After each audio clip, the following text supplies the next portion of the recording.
Well, welcome everyone to the last Dodo Modern Pies, our show before we take our summer break. We're back on the 26th of September.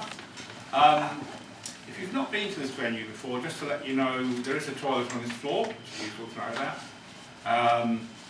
The show will be starting now, obviously, and we finish by about 5. There'll be a 20-minute break in the middle.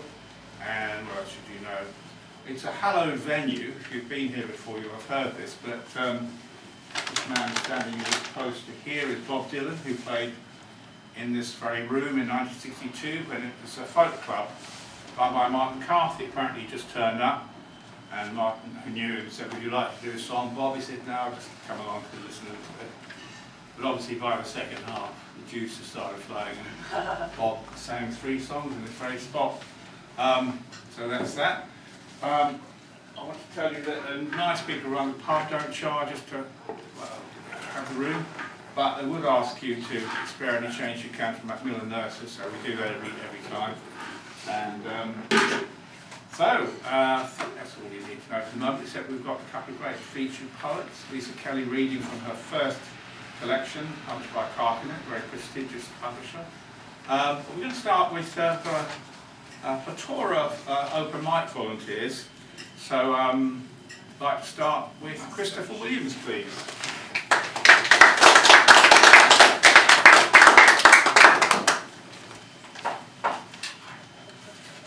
This is a poem which is in the current issue of the Frogmore Papers. Meditation.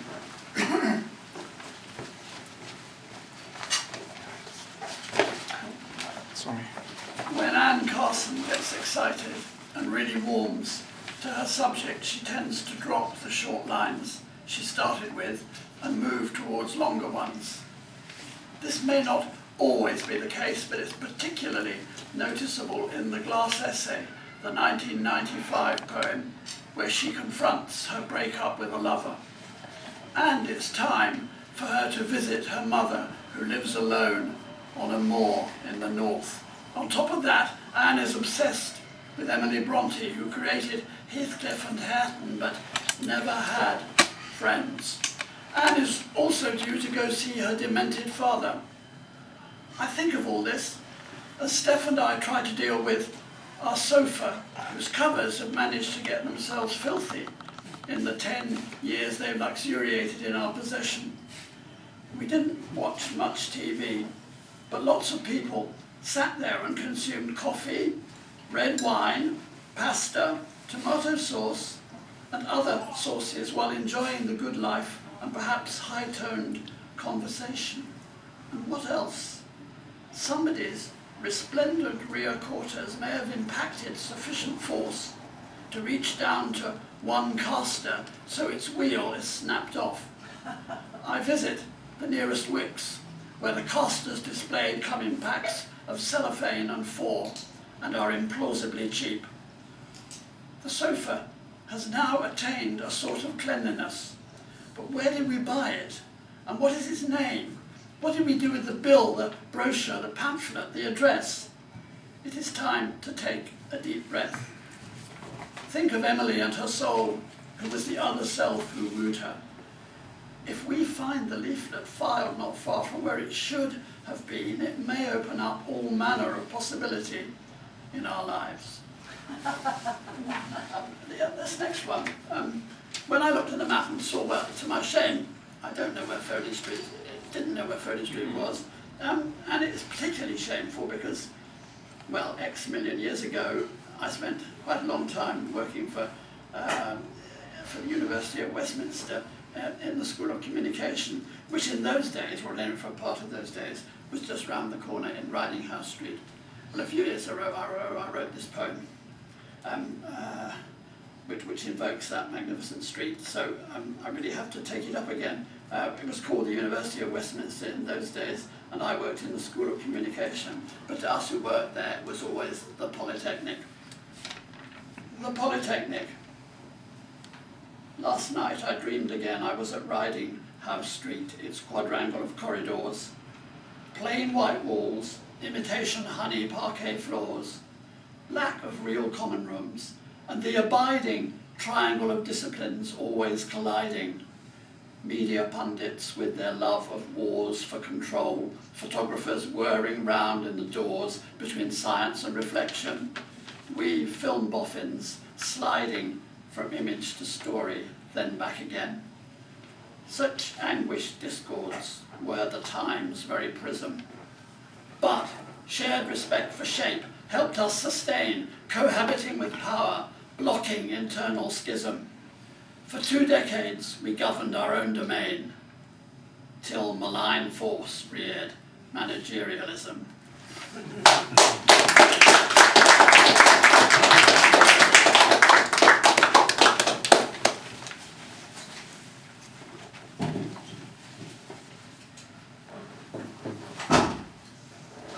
Christopher Williams, thank you for that contribution. And we didn't know where Foley Street was either until we got an opportunity to use this room. But when we're being posh, we say we have a venue in Fitzrovia, which is where actually Dylan Thomas used to hang around and get drunk. So our next open mic poet, please, is Stephen Elves.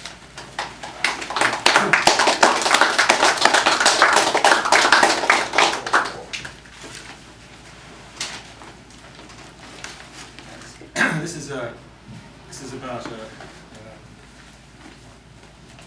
person who's currently in the news for some strange reason, and it's called Golden Boy, and it carries an epigraph by Hilaire Belloc, a very famous one on democracy.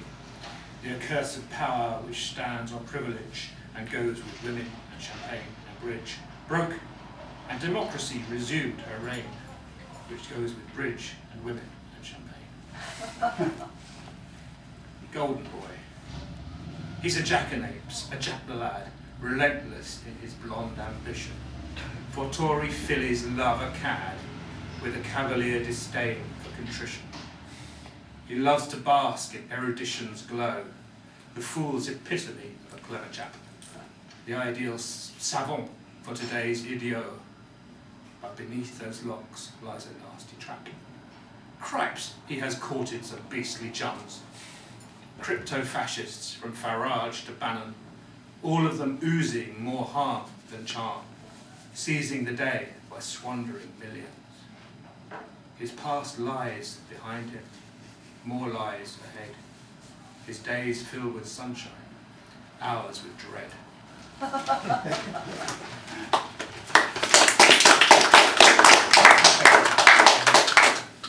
Thank you. Thanks, Stephen Elves. A couple of people came in just after we started. If you want to do an open mic spot, we'll have a chat to you in the interview. That's right. We'll press on then, because our next open mic reader is somebody I've often seen at Toriano and enjoyed. So please welcome David Floyd.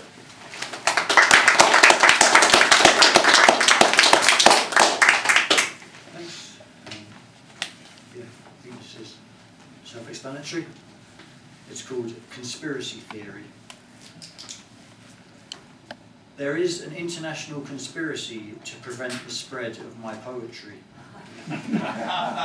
They know it is not possible to defeat my work on its literary merit. So the mainstream media have conspired against me, publishing more of the usual right-wing drivel to brainwash the people, while ignoring me completely.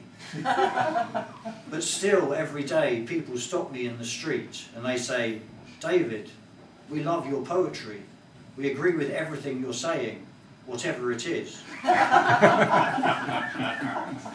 So I persist, defiant in the face of George Soros, Rupert Murdoch and the Catholic Church, in league with the bankers, Don Patterson and the BBC.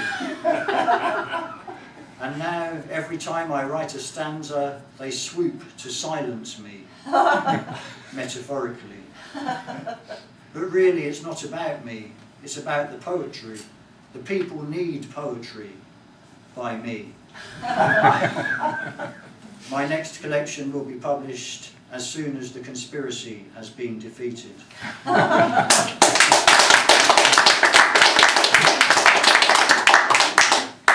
So now on an even more important issue than me, I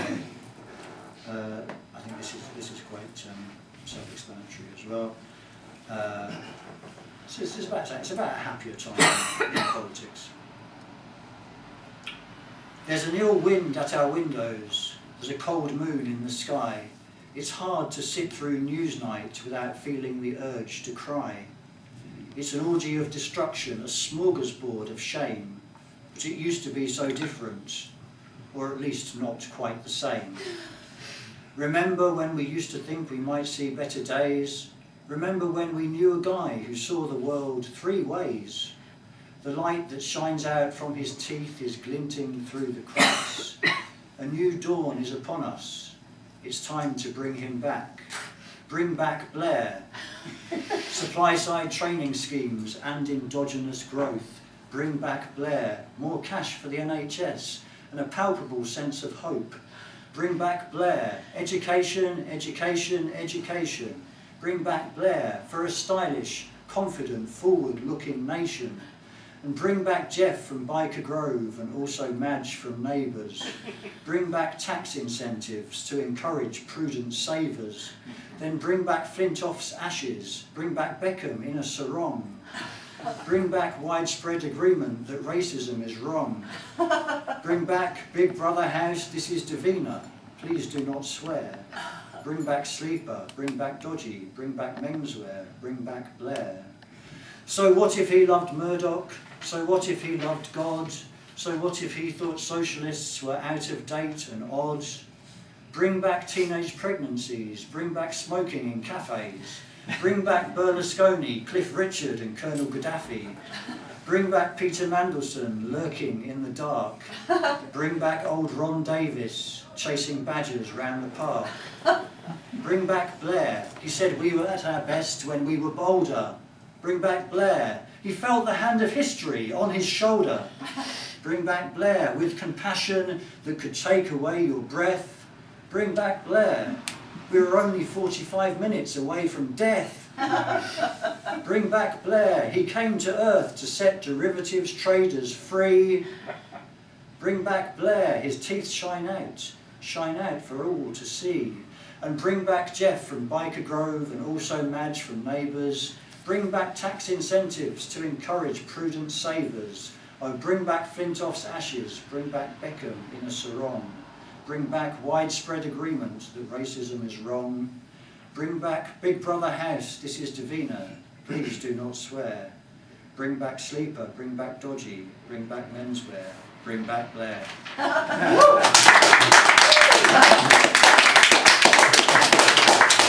Great, you have a banner day. Okay, I'd like to welcome back Max Fishel.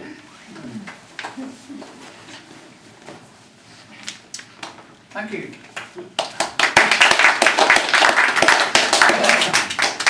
I need a prop for this one. Unfortunately, it's not an ice cream. I wish I had an ice cream. So do you now I've mentioned it. It's a flute. And this is a piece which is not a poem. It's, I don't know about you, but as I walk around, little phrases pop into my head. I make a note of them and I think, I must make something out of that. And then I just end up with a load of disconnected thoughts, which I'd like to share with you now. My name's Max and I've got disconnected thoughts. So it's just called Collection. Are you going to buy that mattress then? I think I'll sleep on it. I went to an Irish music arse party the other night. That sounds a bit weird. Yeah, but the crack was fantastic. Someone tries to sell this one-day-old baby a personal protection insurance plan. The baby goes, "Do I look like I was born yesterday?" The universe is full of discarded afternoons. I went to that pub that's always empty. Oh right, what's it called again? The Nobody Inn. In some tube stations it says on the escalator, dogs must be carried up this escalator. What happens if you don't have a dog? I put my Suma on the chair. It was a Satsuma. You can lead a horse to water, but you can't pull the wool up the garden path. Is a factory that makes too many worktops counterproductive? I've got a new job. What's that then? I'm working down the sewers. What's it like? Bit shit, really. To avoid misunderstandings, we should all live our lives 3 minutes in advance. And how do we know that somebody from the future hasn't already invented time travel and is actually in this room right now? Please gamble responsibly. Isn't hyperbole totally amazing, superb and brilliant? Instructions to open. See inside. What's the collective noun for collective nouns? What do you think of blunt pencils? Pointless. Hello, I live in Essex. Really? No, Burnham-on-Crouch. See this knife? It's cutting edge. I think I would enjoy being a hedonist. Bzz, bzz. Greetings. I am a traveller from your distant future. Bzz, bzz. John McEnroe says to the brightest star in the northern hemisphere, "You cannot be serious." Yeast lives on sugar, so why isn't yeast diabetic? Whenever I say eerie or audio or adieu, I get cross. I've got irritable bowel syndrome.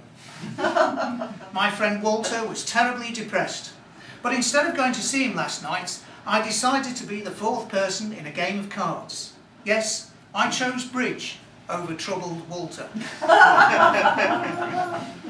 How can you hold your head up and sleep at night? Iris recognition. Hello, Iris. Do theoretical physicists actually exist? But we will throw down our weapons, our machines of hate and death, and we will take up our instruments and we will play them and we will win. Thank you very much.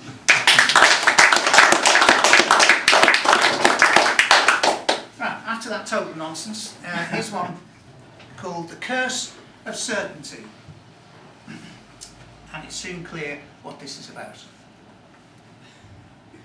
You say there is a God. I say I find this odd. Where's your evidence? What's the provenance of your assertion? You say you have faith. I say it's belief. You agree. That's a relief. So let's progress. No stress to the next stage of our debate. We could be up quite late. You say the human race, alone in space, needs a protector, a director of events, an unseen vector in the history of things. I say it's a mystery, this history, but let's not get hysterical and go all clerical and invent the deity and the laity and banish gaiety and fun from all that's done in the name of the Father, the Son and the Holy Moly. Our Father, who hit our mother, bastard be thy name. You say you need saving. I say actually what I'm craving is freedom from bigotry. You know, faith is not obligatory, it's a choice. So let me have my voice. Don't think for me or ignore me or bore me with your chanting and misogynistic ranting. I'm not your sycophant. You say he works in mysterious ways. I say, does that include gays? In Uganda, 2 guys kissing will get locked up. There's something missing. Oh yes, love and compassion. Have they gone out of fashion in your broad church? You say you have a mission. I say you sound like a politician, except that your certainty extends for all eternity, forever and ever till the end of time. Well, that's fine. I'll make up my own mind, without a holy text to vex and perplex me, with its rules and direction to achieve perfection, which is, after all, only certainty in disguise. Why don't we compromise? I realise it's hard, but try this. Give your blessing to someone whose life involves cross-dressing, for example. That's just a sample. Is this anathema harder than Boolean algebra? If so, there's still a long way to go. But if you can open your heart, that's a start, and we can peek through the curtain and both be a little less certain.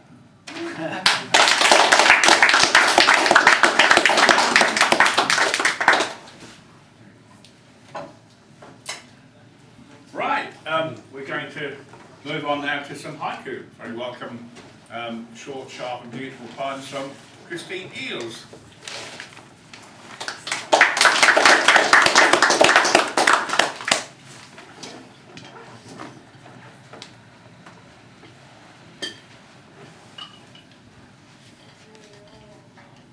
So a few haiku, which I think you may not think are haiku, because they seem to be quite a lot about people. But here they are. I'm reading them twice, once with the head, once with the heart, because they're so quick, you think, hang on, what was that? So you get a second chance to listen. Ugly duckling, growing out of dad's shoes into mum's. Ugly duckling, growing out of dad's shoes into mum's. This is a monocle, so you really do sort of think it all in one line. Froth on my coffee, sipping dreams. Froth on my coffee, sipping dreams. And next one, going back to childhood. Vanilla wind, is Granny baking in the kitchen? Vanilla wind, is Granny baking in the kitchen? Sunrise through a dragonfly's wing, morning coffee. Sunrise through a dragonfly's wing, morning coffee. And the last one is quite serious, and I know there are a few people who've heard it already, but I'm sure you'll be kind to me. Macbeth is dead, the witches take up knitting. Macbeth is dead, the witches take up knitting.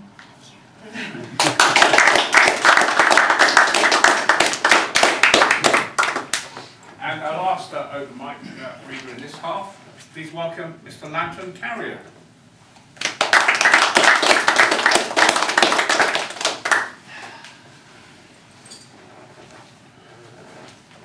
Thank you.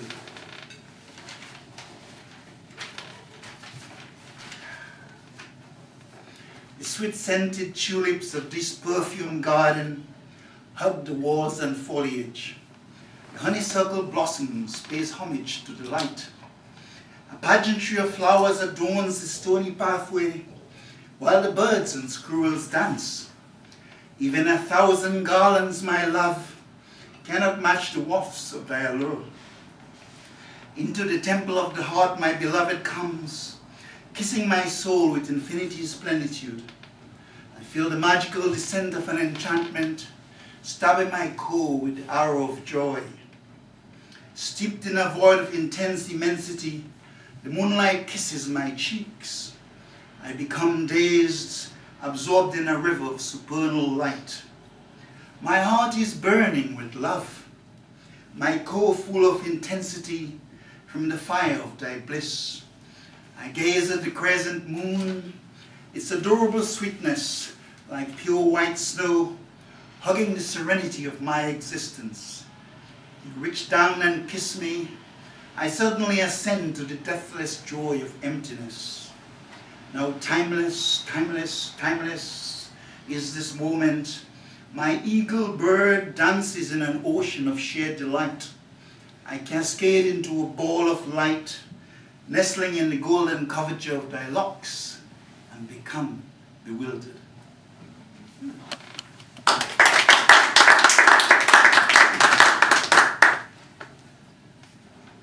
I wonder what's the color of time. Seems I have exhausted words to compose yet another ballad of your peerless beauty. Perhaps it conceals a new horizon, a pageantry of speechless tapestries unseen by man, to give solace to the agony of longing in my delicate heart. Sweet mystery, I wish to gaze at the tint of the unspoken, weave a tabernacle of love in the soul so powerful that I hum my love yous to the nightingales. For they remind me of your eloquence, those dainty lips, that alluring blush adorned and woven by an artist, far greater than Da Vinci and Angelo combined. Perhaps I can chisel out a choreography of tomorrow, travel back in unknown territory to recreate new worlds. Perhaps there's a field unknown to others, where our joys can never be erased, only ceaselessly replenished. My sweetheart, I feel like a boxer down in the second round, yet knowing somehow I will rise again. Your inward assurance, your dazzling aura of incandescent light is my strength and my salvation. I wonder what's the color of time. Perhaps it's there that I can be astonished, my pen unresponsive in the sacrament of the present moment, and my tongue shall be sealed with fragrances as I waltz to the melody of silence, your cute lips whispering a river of symphonies in my soul.